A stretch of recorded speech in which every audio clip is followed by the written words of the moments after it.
when the student responds, I think it's important to try and get other students to respond to him or her. And so I'll turn to the rest of the class and say, what do you think? Or I may summarize the student's comment in a particularly provocative way that I know will elicit a reaction from somebody in the class. But the thing I try and avoid is answering the student's comment myself. Moreover, you're not only giving them 2 years of pay, you're giving them time. And I don't want to sound like Milton Friedman, but you're free to choose. You've got 2 years of pay and time on your hands. If you're not, getting yourself reskilled and retooled, New age. there's something wrong with you. Or even just leave the country.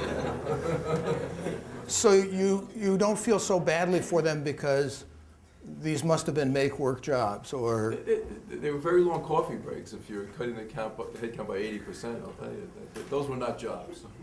What do you think, Kathleen? Well, I mean, I think from the perspective of the sort of the government, it's less an issue of like the individual welfare and more the idea that there's a collective group of people that all don't have jobs who get really angry and have a coup or vote them out of office. And sort of a continuous system where you have sort of a history of that happening, sort of demonstrating in the streets.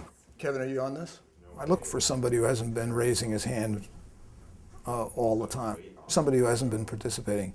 And then I'll ask them often, particularly if I'm unsure of how they're going to react, are you on this issue? Are you on this point? Sometimes they'll say no, and then I'll say, well, let's come back to your issue after we've discussed the point we're pursuing.